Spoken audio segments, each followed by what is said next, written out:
Hello there, and welcome to the Savage Balance podcast.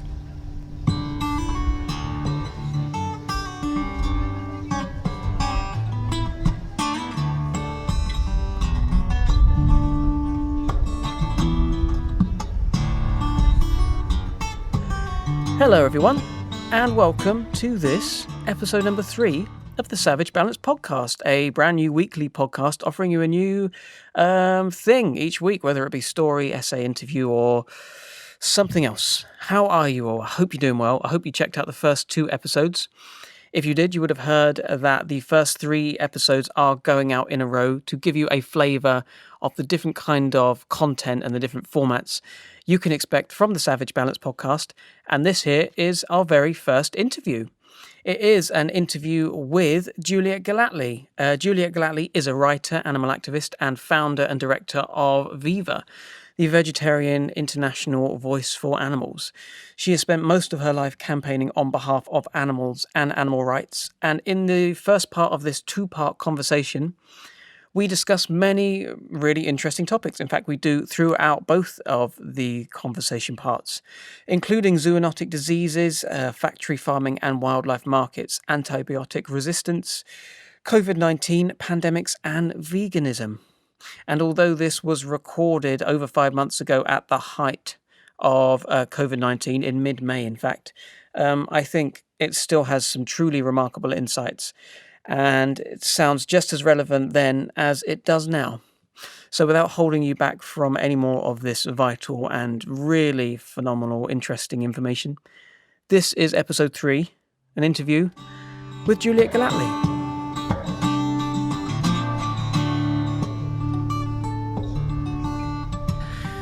I'm joined by Juliet Gellatley. How are you doing? I'm very well, thank you. How are you? I'm okay. That was the right... I instantly started off feeling like you've just told me how to pronounce it, and then my brain went... Oh no! Honestly, the funniest pronunciation I've had is jelly tree. So you're not going to top that. Don't worry. I'll do my best. I'm sure I could find a way to top that. I'd like to hear it. So, basically, you're on to start talking about that there are 10 scientists and campaigners who have written an open letter. Could you tell us a bit about what that entails and what your involvement with it is?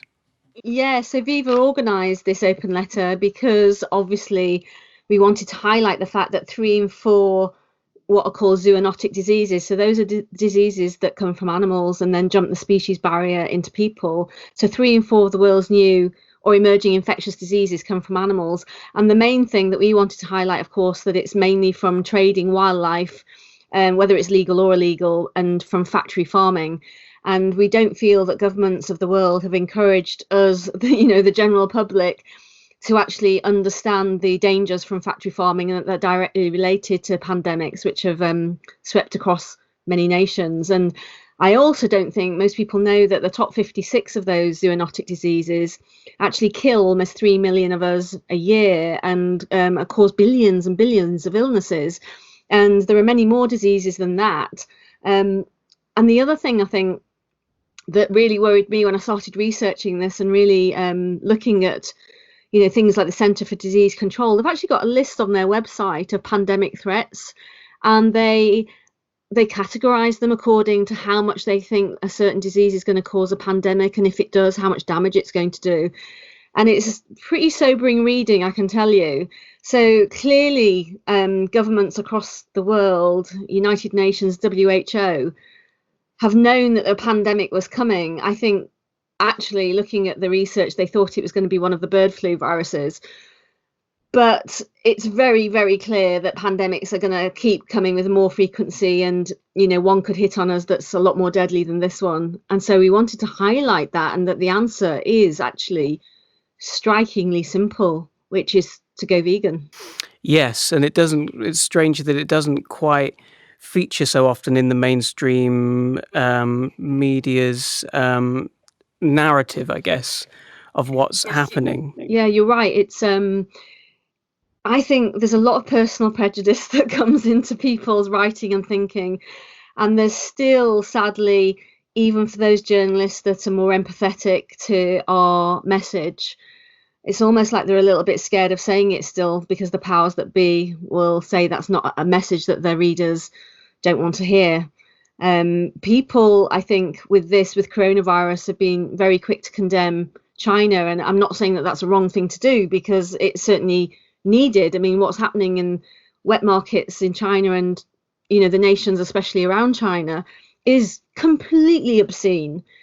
I think what gets forgotten, though, from that discussion is, I mean, I did an hour's interview on a USA station with a vet, actually, and the horrors of what they're doing in terms of the way that the animals are being killed, actually now through this pandemic, because you know, the meat processing plants, etc., are closed. They're suffocating the animals to death. I mean, these are modern so-called civilized societies, and we pretend that somehow we're so much better. But if you step inside a UK factory farm, I think people would be really horrified, quite rightly. And so the point that I'm saying is that Viva's trying to point out is the way that we abuse animals in every nation across our whole globe has to end, and we need a shift in mindset to the way that we view the rest of the world and our fellow species on it. Otherwise, things like this are going to keep happening.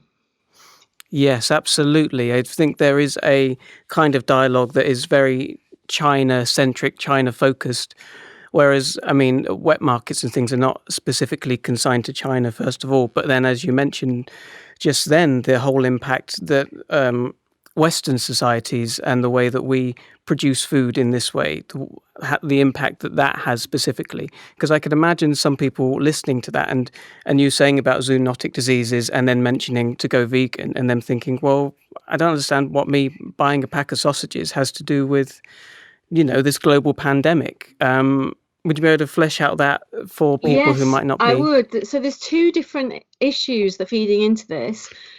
One is that wildlife trading and the consumption of wildlife is causing pandemics, and it's creating new infectious diseases every year. And secondly, is factory farming is creating those new diseases. So we've heard through all this pandemic that the scientists reckon that about 2 to 4 new diseases are being thrown out by the way that we're encroaching on wildlife habitats, for example, and the way that we illegally and legally trade in wildlife. Now, China, you know, it is right to point the finger at China for this, in the sense that they are absolutely central to driving a lot of the illegal trade in wildlife. The problem being that because they've got thousands, or had thousands, of wet markets across such a vast country, of course, what was happening is that illegal trading was sitting side by side with it, and it was being, to be honest, driven by criminal syndicates. And the Chinese government were turning a blind eye to this, and it could, because we all know how ferocious the Chinese government can be and what it allows and doesn't allow, and they were certainly turning a blind eye to illegal wildlife trading. So it is right to point a finger in that sense. The obvious thing with coronavirus is that when you're and in fact SARS before it was literally, coronavirus is literally history repeating itself. It's almost exactly the same story of what happened almost 20 years ago with SARS. In that virus appeared in wildlife markets in parts of China, and made their way, jumped the species barrier across to human beings. They originated in both cases from bats. Bats probably didn't spread the virus directly to human beings, but through these markets where they're trading numbers and numbers of species, we've all heard the variety of those wild animals is sat in those markets in those horrific conditions. It is, you know, unbelievable. And you're giving them all the conditions, the virus, I mean, all the conditions to spread. So you're killing the animals on site with loads of people walking by. You've got all because basically viruses transmit via either direct contact or indirect. And direct, it's usually from bodily fluids. So if sprays coming from the blood into the air, for example, or it can come out, you know, if it's a respiratory spread that way, it can come out from the animal that way, or from touching any of their bodily fluids, whether it's urine or whatever. It gives the virus a chance to spread. So that's one way that you can start a pandemic. And a pandemic is started by a virus that's new. It has to be novel. So this was in this case, so it probably went from bat maybe to pangolin, and then from pangolin to human beings. So pangolins are eaten in China as a delicacy, and they're also killed for their scales for traditional Chinese medicine.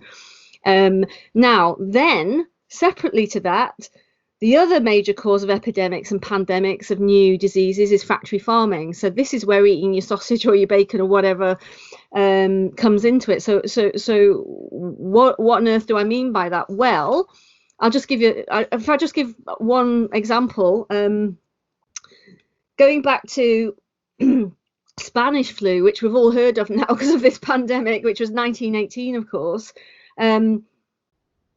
That probably jumped from birds to farmed pigs to people. Nobody knows for sure, and I'm not saying that that's absolutely certain. Sorry, excuse me. But that's what's thought to have happened. But the origin was definitely birds, and as we all know, it killed probably about 50 million people. Now, these viruses that cause flu, so all the influenza type A viruses in human beings, all of them are of bird origin. Now, just to put this into context, years and years and years ago, those bird viruses, the flu viruses, sat very happily in water birds and did not harm them. So over evolution, they've got to sort of like an understanding, putting it in simple terms, where the virus didn't harm, say, for example, the duck. The duck would, go along the water, would eat the virus in the water when it's dabbling along. The virus would then infect the duck's intestinal lining, but not really harm the bird. The bird would shed the virus in the poo, and so it would continue. It only became a problem when human beings stepped in and started doing things like dragging those birds from their natural environment and putting them again in markets. So they're in cages. The virus then has a choice, in inverted commas, to survive. In a land bird, it has to adapt and change, and it did. It became spread by respiratory means instead of the means I've just said, which meant it could jump across to other land animals, and we're a land animal, and we're the ones handling the birds, killing them, and doing all the things that we do. And then we started, in later decades, factory farming them. Now, you factory farm chickens, what do we do across the world, whether it's the UK, whether it's China, whether it's the USA, wherever you look now? Broiler chickens, the ones that kill for meat, you literally have tens of thousands of birds in one industrial shed on a site which may have 1 million birds. So for a virus in the wild, that virus, if it became what's known as highly pathogenic, that's deadly, it would have infected the host because it mutated and become more deadly, but it would have killed its host and it would have had no more hosts.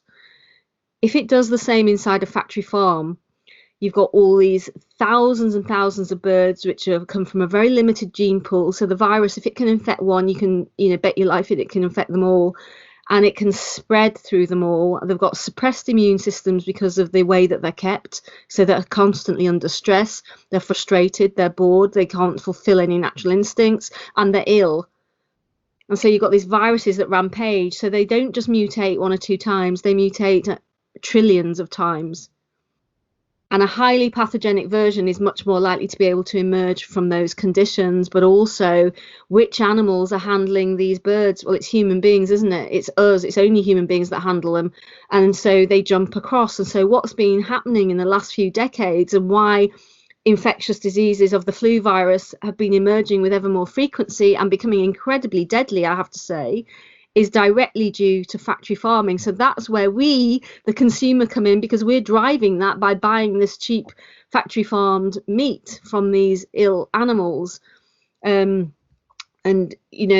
perhaps, I've kind of tried to explain this and perhaps given a long answer, but just to put this, so people are thinking, what's she talking about? What viruses? It's true that they've happened more in other nations in the bigger continents than the UK. This island, we've kind of got away with a lot of it so far, but not entirely.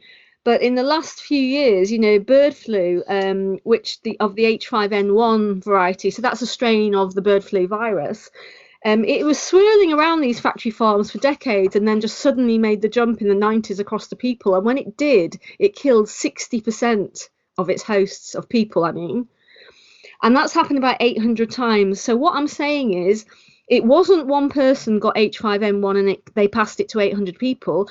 because it doesn't go person to person hardly at all. What it's done is from 800 different birds jumped to 800 different people, and over half of them died. So the warning from the World Health Organization is, oh my God, it keeps jumping and it's not stopping.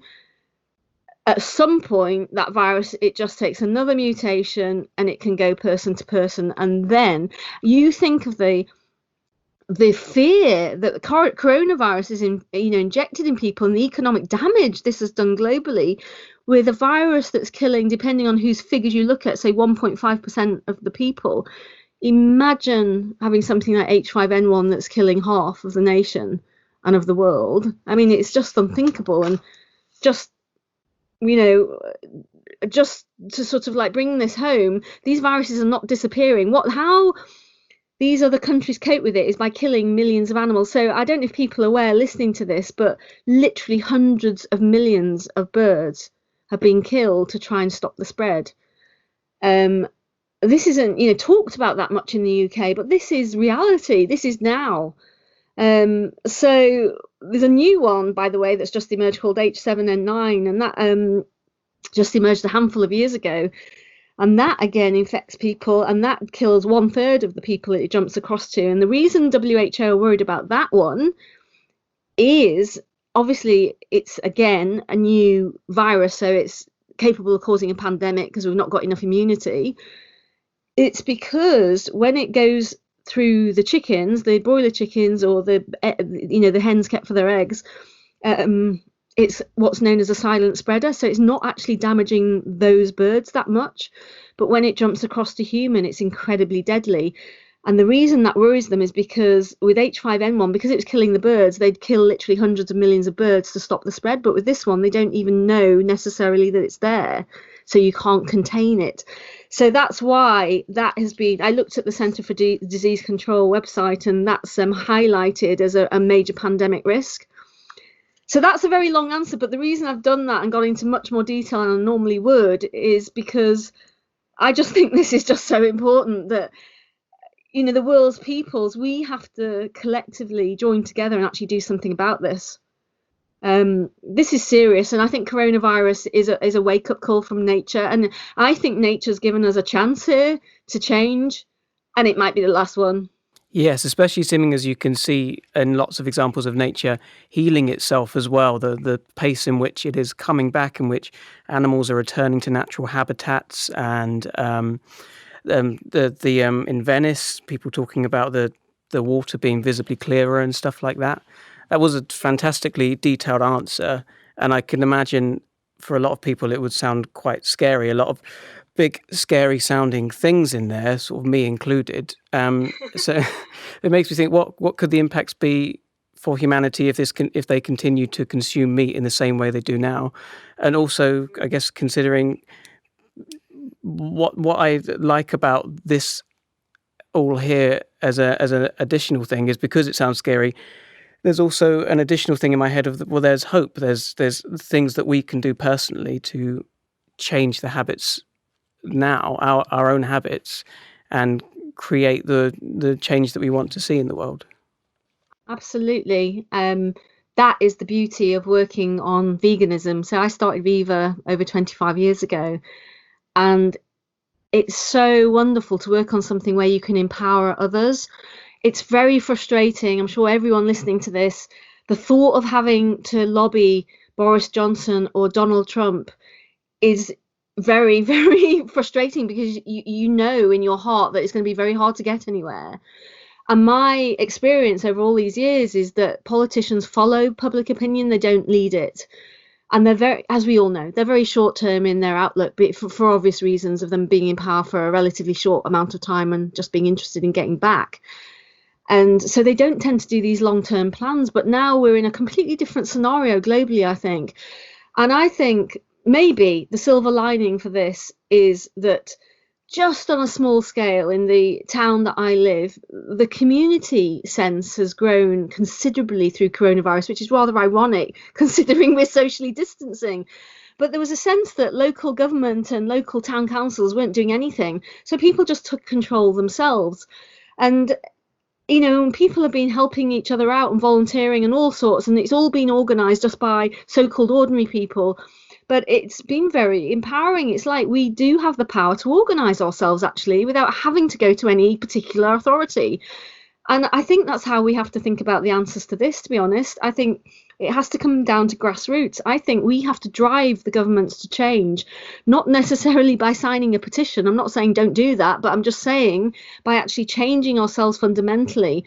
So it's a shift in how we see our place in the world, and that to stop these emergence of these viruses. I know that people listening to this and think, well, I don't trade in wildlife, thank goodness for that.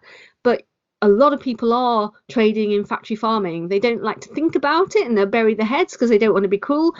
But that's where the vast majority of our meat and eggs and dairy is coming from. And so by going vegan, millions of us go vegan, you know, millions already have. So we need tens of millions to go vegan, or go along that pathway, do whatever you can. That will send an incredibly strong message to government, and they will have to shift policy and agriculture. There's so much that government could do to enable this situation, to enable change. But if we can drive this as the public and realise what power we have, because I think individuals have got a lot more power than they realise, and if we can use it collectively, which we can do. And going vegan, when you think of it in Britain, let's just come back to home, it's not exactly difficult, is it? And it's not deprivation. It's an absolute joy. It's a pleasure. It's rediscovering food and coming out of your rut, because we all get stuck in ruts, and enjoying it and delighting in it. So it's something to be celebrated.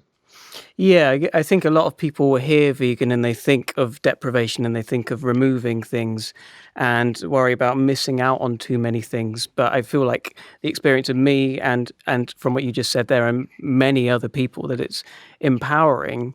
And part of me always worries a little bit about there's a sort of a vegan, especially with the boom in the last couple of years, that it's sort of aimed and geared towards a more middle class sort of views in society, and people thinking, well, I don't have the money to go vegan.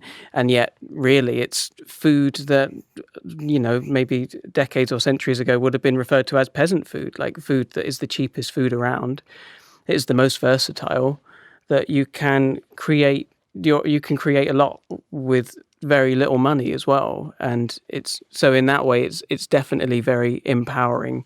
And Absolutely. I mean, I keep in touch with the prices of meat and stuff like that to see what, you know, the people that we're trying to reach obviously are meat eaters, and to keep in touch with what people are buying. And this myth that veganism is somehow more expensive and, like you say, just aimed at the middle class. If you go along any supermarket, no matter which one it is, you can choose to buy ready-made meals that have meat in them. And of course they're expensive looking at what the ingredients would cost. And it's exactly the same with veganism. Of course it is.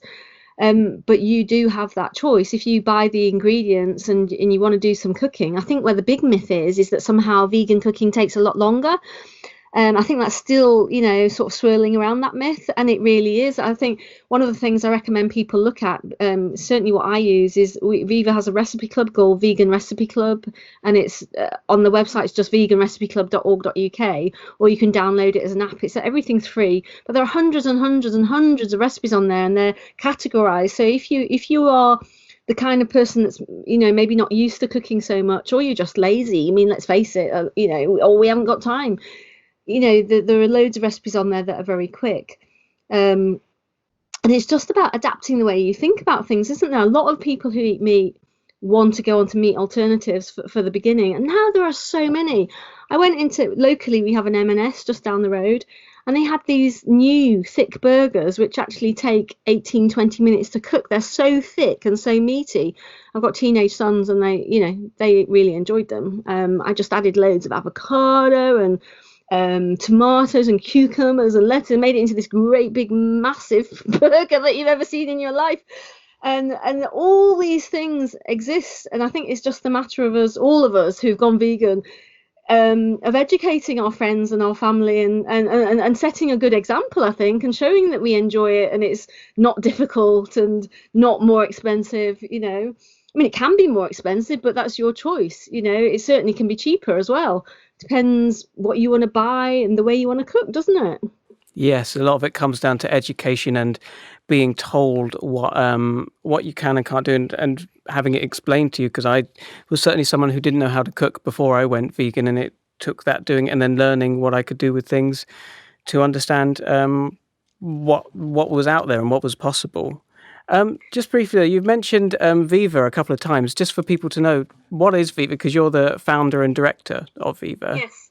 Yeah, so Viva, I set up, well, it's its 26th year now, so giving away my age here, but I founded it because previous to that, I was the director of the Vegetarian Society, and in my heart, I'm a campaigner, and the Vegetarian Society is much more an information and a cookery body, as everybody knows.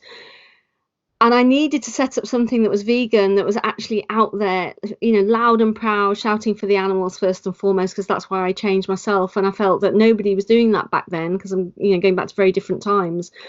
And so that's why I set up Viva. So we then were sort of like one of the first really to start doing the investigations in actual factory farms. Nobody else was doing it back then, and expose exactly what was going on in the UK. And it got a lot of publicity back then. And we got into motion the whole thing that animals, like for example, we did the very first investigation of ducks, and nobody knew. I mean, literally nobody knew that ducks were factory farmed for meat. I think they presume they're being shot on a pond or something. And we did a big campaign on exotic meats, because back then, I don't know if anybody remembers listening to this, but the major supermarkets like Tesco introduced kangaroo meat as the norm to try and replace beef, because we had this major BSE crisis. And so we did this big campaign to stop kangaroo meat being sold, and exposed that it's the biggest lab massacre of animals in the entire world. And got lots of publicity on that. And we got every supermarket to withdraw crocodile, ostrich, and kangaroo meat. And then moved in, obviously much more honed in on, we did a massive campaign which ran for many years on the factory farming of pigs, for example, got loads of publicity on that. So our raison d'etre really was investigating what was happening to animals and try to expose it and to get people to change themselves.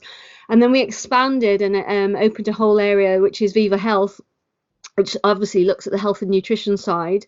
That's vivahealth.org.uk if anyone's interested. It's got loads of good info on there. And then we expanded to open Viva Planet. So that, as you would imagine, looks at the environmental destruction caused by consuming animals. And then the fourth arm is, which we really went for, a good 15 years ago, which was the helping people change. So we instigated what were called, back then, they were called veggie roadshows, although they were vegan. Then they turned into the incredible vegan roadshows. And then, of course, all these festivals popped up left, right and centre. It's hard to imagine now. I mean, Viva instigated them because they're just so, common, and have just, taken off and are in every small town through to every major city, which is just amazing to see that progress. Things have changed so much in the last 25 years, which, by the way, when you said, needing glimmers of hope in issues that are so huge, I think that should give us all hope, because although change can seem frustratingly slow, it certainly does to me, at the same time, I have to remind myself that what has happened in the last 3 decades is very rapid change in our attitude towards diet. In terms of human history, it's like it really is the blip of an eye. The attitude, when I started campaigning at the Vegetarian Society, honestly, I'm not exaggerating, you were seen as being really abnormal. I've never, I've been called extremist so many times, and that was because I was vegetarian or promoting it back then. It's hard to believe, but that's how far that we've come, in a very short space of time, I think. Yeah, that people actually even understand and recognize what the word is a huge thing in itself. I mean, I personally have only been vegan for coming up to about 6 years now, and that's it is a short amount of time, and yet I feel like the landscape within that tiny, minute amount of time is completely changed, and it's a completely different conversation. To maybe not completely different, but so much of it is so much different. It's different talking to people. Initially, they have a different understanding of what it is. A lot of people will have knowledge going into it already. It's fascinating what how much it's really penetrated. Absolutely. And I'll tell you where it has changed dramatically just in 5 years. We do campaigns just for students, university students, for obvious reasons. And in just those 5 years, it's gone from talking to people that were more open, don't get me wrong, just because of their age, to the argument, to today, where sort of like pre the pandemic, when we did a big university campaign, it was staggering how pretty much every student said they wanted to go vegan. They didn't understand or have the knowledge of all the reasons behind it, but boy, oh boy, they were hungry for information, and that has changed just, as I say, in 5 years. The landscape it's shifted so much. It's such a positive thing. It's pretty incredible. It sounds like the work that you've done and Viva, it sounds very pioneering, a lot of this stuff. Things I didn't even know about. I didn't know anything about the kangaroo meat you were talking about before. A lot of it sounds like you're very much ahead of the curve.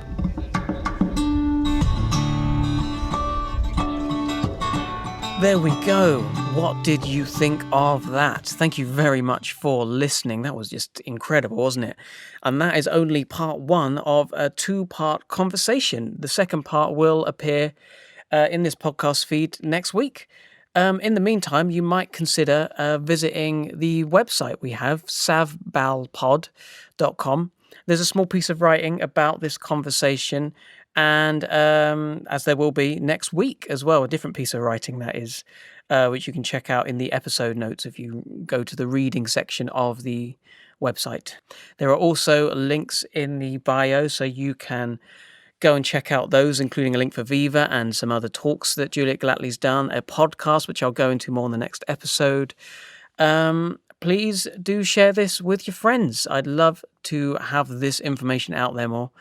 Check out the social medias. The Instagram is Savage Balance Podcast and the Twitter is @SavBalPod.